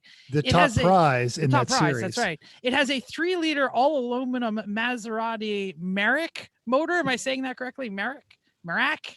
Anyway, Merak, yeah. Installed from the factory in 1973. It has triple Weber carburetors that alone are probably worth a couple grand to some fool who's, restoring his Maserati. It is customized with a full roll cage, lots of disgusting extra parts. It promises there's only a little bit of Hanta in the seats. It has an automatic transmission, a fully functional hydro-pneumatic suspension. It has a blue dong for a shifter. Yes, there is a sexual product shifter on there. It is offered out of Pennsylvania on Bring a Trailer and a no reserve auction. What are these fools going to get for their Italian motored French supercar that is absolutely disgusting? That is pretty darn gross. You're submitting this to BAT? Yeah. Or has it been submitted? That's the plan. I have to finish up the write-up. So. Oh, okay. Yeah. So are you asking me what I think this thing's worth? Because this is not a serious question. Yeah. No, I love it. I love these cars. Actually, I think there's been like a bunch of these have sold lately. Like there's been 3 or 4 of them this year. But they were good. Gorgeous. They're fully restored. And every time I show Chris and say, this is what that car could have been. Yeah. I don't know about that. Note the functional trunk light. That's Ooh, yeah. No, I'm digging it. The colorway is actually pretty cool. I don't think that any of them were automatics that have sold, though. I think most of them have been manuals. Yeah. That's amazing. That's most of them are manuals in general. Yeah, there's not many. I think those have all gone in like the 20 to 40 range, depending on condition and stuff like that. Maybe a little more for a really, really, really nice one. I don't know. Look, romanticism. Let's face it. You take the right pictures of this car. I think this. It works. We took the pictures right here. We're usually good. We're very good at good pictures and make you artistic and make this look great. But this car wasn't driving any further than that. Oh, does it not run? I thought you said it ran. I thought It you were runs, It runs. but it spews transmission fluids from Look somewhere at it that's go new up and right now. down. That's so awesome. Oh my god. I love this thing. Dude. One of our Yeah, better get it. roll It's running. cages, It's too. running very clean right now. No, it's not at all. That goes up and down very quickly. Like you can actually, like, a lot of times, like with like Cayennes or Taycans or whatever that they have the pneumatic up and down thing, you can't even tell that it's going up and down. This thing looks like, it's in like a hip hop video or something. That's like right. you could make the front bounce down the highway. Yeah. I think you put there it is. That's how you get the money for this. Put some donks on there, some 22s. Chrome it out, and some fuzzy stuff around the windshield. And I think the shifter is gonna have to go. Well, here's a good question. Let's ask a couple questions. You said bring a trailer, we'll take just about everything. Do we have a shot of even getting accepted? And when they turn us down, where else should we try? Well, just about is definitely Cars and bids. This is where we fit in the just about category. Look, you know what? I No think reserve. Bring a Trailer could take this car if it were shot correctly. If this car were presented well, they probably would accept it. Like if you got rid of that. I mean, I love the whole shifter thing and all the fun stuff, but like that car is really has beautiful lines, right? It has potential. So if you took that out on the right road and you got the right, the golden hour, and you got some low depth of field shots, and you shot that well, the car, somebody does want that. It is. It's parked a parts car, is what it is. Yeah, but it's also parked at a lake. So if we had just like turned it the other way. It's well, like the Tahoe in the background is not helping anything. But and that's not for sale. So I don't even want people to get that kind of idea. I don't. Here's another option: light it on fire and roll it down the hill and shoot video of it. And I don't know who wouldn't accept that. I want that car. Speaking of beautiful things for behind it, though, that did only enhance the shot. Try and notice the Godzilla themed Honda. Oh, that doesn't look like that anymore. Yeah. I wonder what happened. If you could get this thing to drive down the road and film it, I think you could actually sell it. But yeah, if BAT didn't, I don't think Cars and Bids would take it. And unfortunately, P-Car Market, they're definitely not going to do it. No. And it doesn't qualify for Radwood, unless. It's like, what movie had that car in it? I mean, that's a fairly, that's a cinematic car, it was right? the longest Zoolander. yard. Burt Zoolander. Reynolds. Yeah, the original Burt Reynolds Longest Yard, and Zoolander. The Zoolander. Okay, there you go. Yeah. Well, shucks, that might bookend you in the wrong way, because The Longest Yard, that's a 70s movie. 70 something. Yeah, it was a new car. Yeah, and then Zoolander's in the aughts. So you need to find a movie that had that car in it. I know there was a Citroen in like The Last Boy Scout, but I think it was a 4-door one. You dig around, find a movie from the 80s. And if you could say, hey, here's a picture of one of these cars in the 80s, I think they would like say, fine, let's do it. Just some loose connection to the 80s. Rad for Sale needs cars, so they'll find a way to sell it. They want to sell cars. Look, Rad for Sale doesn't have, unlike Doug DeMuro, they don't have millions of free commercials, so they need to do something. And one of the things that they launched during the close down, I think they initially, they used to do a car show every single month. Yes. Where they would get Yep. thousands. Oh, we love of it. people We've been to a there, couple of them. It's fantastic.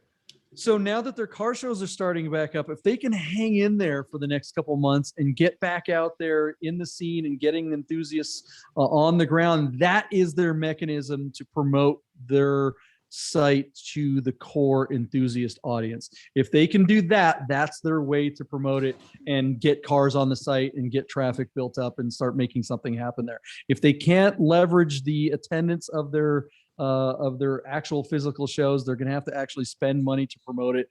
And if they don't have that money to do it, then I don't know how they get out of that nosedive. Well, So, anyways, that's my opinion of. Before we go on to the love those next, guys. before we go really on to want the them next to thing, succeed. I'll say, if you would like to buy the SM, first off, I'll point up here and say if you're watching Mm-hmm. on YouTube, you can click that link right there, and you can watch that video and see all the information. You can contact us directly. And we will by sell the it. way, $50,000. by the way, That's a we've been $50,000 we've been texted a couple times from somebody who wants it. They don't have a price yet. Yeah. You gotta Well, tell you them the guys tell price. me. What do you guys think it's worth? What's your bid? Yeah, come on.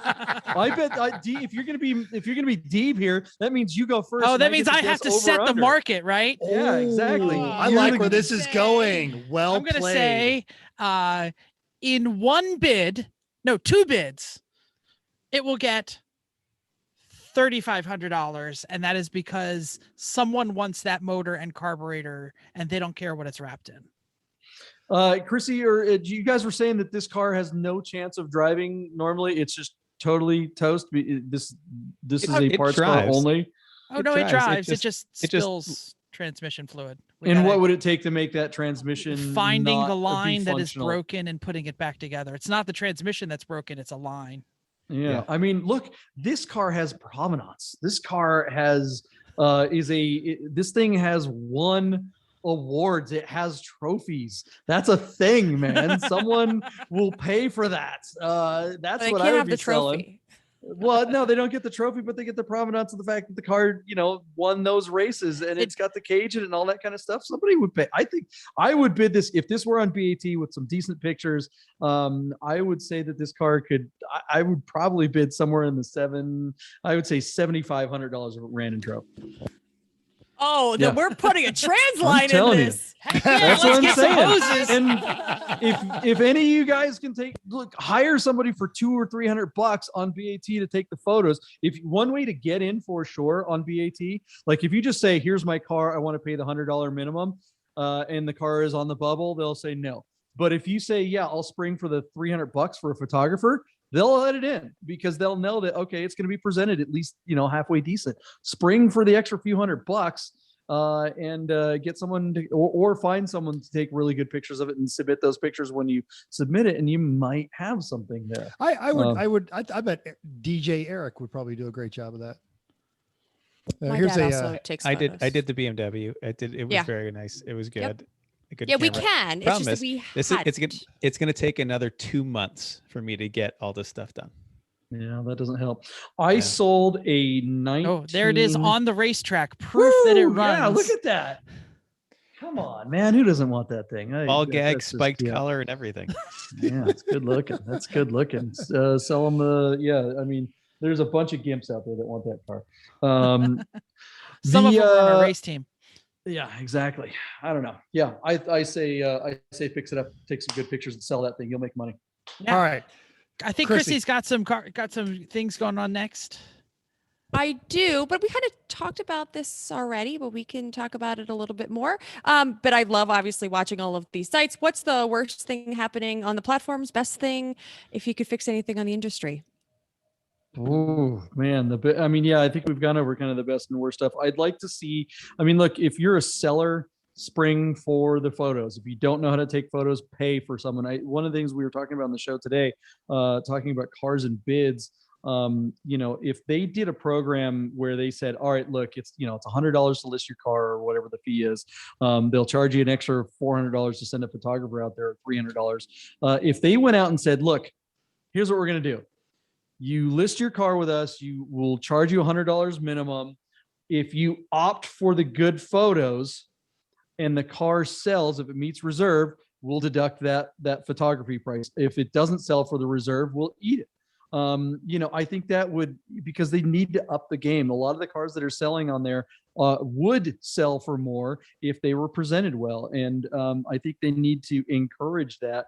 And that needs to come from the brand. If the brand put it out there that, look, we're going after you, bring a trailer, they could take a bite out of them. They should really be eating their lunch, and they're not. The other thing that is interesting out there, there's rumbling that eBay might get into this game and change up their platform on the car side and make an enthusiast silo, which would be interesting. Would they screw it up because they're the big corporate juggernaut, or would they get it right? I don't know. They definitely have assets for it. You've seen what Facebook Marketplace has done to Craigslist. Right. And they could easily just make from a search point of view, they could just shut out all the other platforms. You want an auction site for cars? You have to do it on the eBay enthusiast site. So the only way to keep something like that from happening, I don't think BAT is going to be truly threatened. I mean, I think, if eBay came in at the big juggernaut, it was the battle of the juggernauts. I think they're both okay, but that would absolutely hurt P-Car Market, and that would absolutely hurt Cars and Biz, and it would absolutely obliterate Rad for Sale. So, one of these sites needs to step up. P-Car Market is really trying, but P-Car Market also kind of has a lane, and they're staying in it. They are expanding. They will sell Ferraris and other kind of interesting stuff, but for the most part, it's just Porsches and other really, really interesting cars. You're never going to see, an Audi A3 on that platform ever. It's got to be something pretty darn interesting to if it's not a Porsche, to be on that. And that's why with all the high end stuff, I really do hope Rad for Sale makes it, because it's enthusiast cars for people on an eBay budget. We're gonna move on to our next segment because we could do this for hours. This is, right. And honestly, if you're listening to this and you haven't realized that we've been going at it for damn near an hour and 45 minutes, every morning at 9:00 West Coast time. It's right when I'm eating lunch. Noon for the rest of you guys. Go over to YouTube and watch the show Bidnerds. And then if you find any of those cars interesting that they're talking about on Bidnerds, which I do all the time, and I actually still learn stuff on there, go to the auction sites that they talk about, look at that car and go, hey, I saw this car on Bidnerds. It's awesome. Because those are enthusiast style communities, and they appreciate that kind of interaction. And it sounds like if you tune in, you might see Chrissy. You absolutely have to watch that one tomorrow. We're gonna absolutely tomorrow. We're gonna watch that one. But to that end, John, what are the social media on here? We've got your Bidnerds on YouTube. You got Bidnerds on Instagram, Bidnerds on Facebook, which is where I have to watch it because I'm stuck at work. I went ahead and threw up the 3-Pedal Posse on Instagram because I loved his interview with you on Pluto Television, the Porsche road trip. There's Fascination on YouTube. What else am I missing media-wise that people? I mean, you're kind of hitting all the bases there. Thanks for the plug for Bidnerds. And you're right. We do encourage, we want to grow the nerd herd. We want to grow the nerd nation, and the best way we've found is people going to the individual platforms and saying they heard of the car on Bidnerds. That really seems to drive a lot of traffic over to us. We're going to Radwood this Saturday, so we'll be at the first Radwood that's happening here in 2021. So we're going to be there rooting those guys on, and we'll be live. But you can listen to. There's an audio version on all the usual audio places. Don't ask me how you find it. It just Apple, all that shows stuff, up in your phone. You're just like, whoa, look, a new episode. Yeah, right. Yeah, and so we do publish that as well every day. But really, we're hoping that most people find us on YouTube. Bidnerds on YouTube, because that's where. I'm going to put a plug in for the YouTube. They show the auctions, and that is really important because it is a visual medium, and they are talking about, look at this crap. I love it when you freak out. And I love it when you're like, what is this guy driving with one hand and the other hand's on the shifter? And I get pumped up and I'm yelling back. I'm like, that is the answer to Chrissy's question. What is the worst thing in this industry is God dang it. Turn your phone sideways when you're doing a driving video. Get someone else to hold the camera. Don't try to shift and drive. Don't go vertically. Don't just show the gear shift lever. Don't drive in traffic. The worst thing in the world is when you got somebody who's like, okay, we're sitting at a light. There's the Subway sandwich. Okay, I get it for 32 seconds. Then the light turns green. They go through the intersection. End of video. It's like, what the heck? What are you? I didn't want to see it idle. They're not romanticizing it. Romanticism. Yeah. I love it. When someone goes out and they find a twisty road at the right time of day, and they turn off your stereo too when you're doing this, guys. If you're making a video of how the car drives, turn everything off. We want to hear the engine. We don't expect, we're not looking for a super high quality film. You don't have to be a filmmaker, but turn your phone sideways. Have someone in the passenger seat, have that thing as far back as possible. So you see the dash and you see, everything around you, and go drive on an abandoned road and do it for 5 minutes. And show people why you bought the car in the first place. Remind them why that car is the place that you want to spend time in. Alfa Romeos are pieces of junk, but if you can get one to work for 5 minutes on a twisty road, that is probably the best way you can spend 5 minutes. And that's what you see a lot of times. These guys will go out and get a beautiful Italian car and they'll drive it around. You're like, yeah, that's where I want to be. I don't want to be driving by the fast food place. That's stupid. Yeah. It's not helping. I will also say I yelled back when you misidentified We hear you. the bent Miata license plate. I was like, no, that guy's doing it on purpose because he's an asshole. You knew? Oh yeah, absolutely. You knew? I'm a Miata guy, so He teaches at a college in New Jersey. it's He true. used to- when I was teaching high school, I would learn words from him that my high school kids hadn't heard yet. And, they thought I was cool. I'm big on TikTok. No, I'm kidding. And the thing is, that car, I mean, that's a really good example. I'm glad you brought that up, because that's one of those things that the platform, Warren at DWA, and Rad for Sale. And Rad for Sale, yeah. Yeah, when that car came in, they didn't know that was a thing, and they went back to the seller and said, "Hey, man, you got to straighten out your license plate." And the seller's like, "No, that's a thing." It's like, all right, Whatever, boomer. yeah, it's a thing, right? Okay, but that thing is going to mean that no one's going to buy your car. So let that thing go for a second and straighten out your goddamn license plate. If you're advertising that car on a platform that is specifically to vape sell, like if they had cherryvapeauctioncars.com, fine, right? That's not what Rad for Sale was. Hang on, I have to go patent a website real quick. Yeah, somebody buy that URL. Register that one.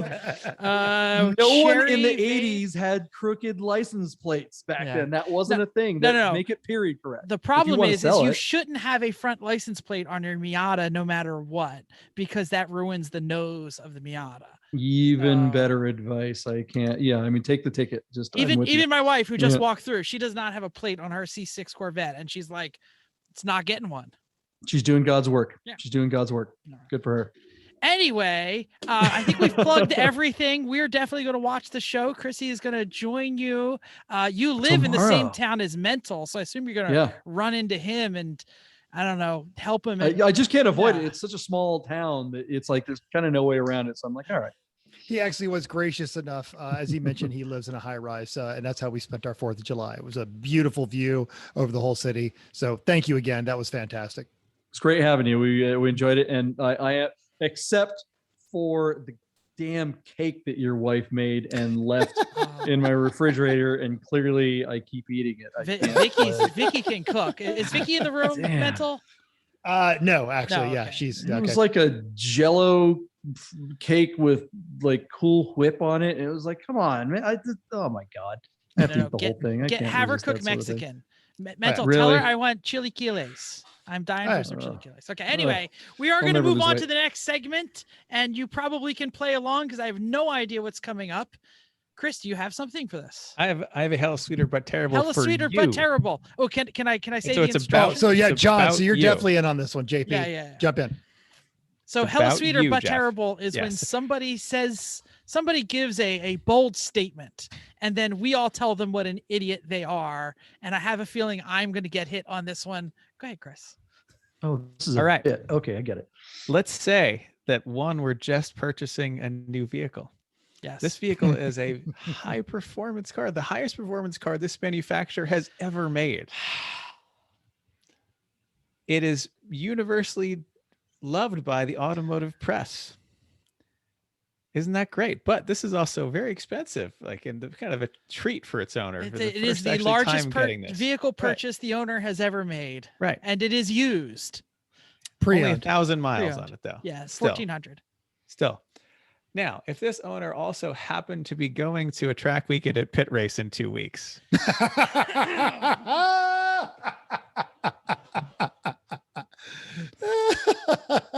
is it owner hella also sweeter but terrible?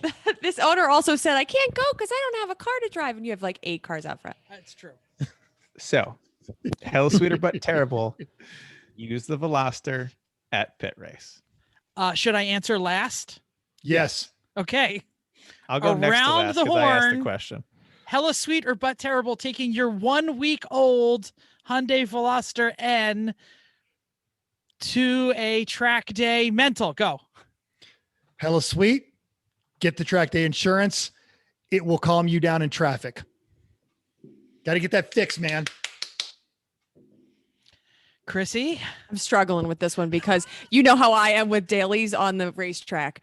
We had to take emergency trip with the NSX to a race to an HPD, and I freaked out. And I was like, "You better go slower." I was like, "You can't. This should not be on the racetrack." So I understand the pain and concern, but I also agree with Mental that you just get the track insurance, and that is cheap, doable, and I don't know. says the podcast cast member whose daily driver is now the most A fully reliable caged race race car car. that they own. I know, but when it gets another dent on it, I'm gonna be very sad. Yeah, just do it. Let's go. Do it. Hell sweet. All right, Go. JP, how do you feel about risking your cars on a track day? I mean, we're not talking about a DE day. We're talking about an actual race day. No, DE. Oh, it's No, HPDE. DE. HPDE. Yeah. Oh, then what do we? Yeah, hell yeah. What? This is a problem? Chris, Isn't would that you what like to say something before? I mean, because I can't say I'm sorry, I'm just not a huge fan of Velociter, but I mean that one in particular is pretty set up. Yeah, it's a nice car. Yeah, why wouldn't you? I mean, I take Porsches out there all on DE days. That's why you do it. I mean, that's all. It's like you can get out on a track and go crazy and not have to get a ticket. Hell yeah, do that. Why else would you buy the car? I'm also going to Otherwise- say hella sweet Boom. because Yeah. I have taken my nice cars at the time on DE days once each. I took the BMW out once. I took the NSX out once. And I really enjoyed the way you get to know the car differently on the track than you do on the street. And it highlights things that might be kind of crappy on the street, but then you say, oh, I get it now. Like the BMW just love to go through every corner with about 10 degrees of slip angle on the back. And because you're sitting on the back axle, it felt like holy shit, but you could just do it over and over and over and over. It was great. And also that sport mode on track was terrible because you couldn't modulate the throttle. On the NSX, you learn that the steering that seems slow in the real world is actually perfect on track because like you can clip every apex exactly where you want it to. Things like that you are never going to learn in the street. So yeah, buy the track insurance, send it, and just drive like 10% less. Like you know your limits. You know how to. Sure. You can drive hard. You're an experienced driver. You can drive hard enough to have a You great can be time in all remaining without cars with me. pushing in the limit. Yes. We'll take And it so the you Mazda at blow the very by. end of the lap, end of the So here's my answer.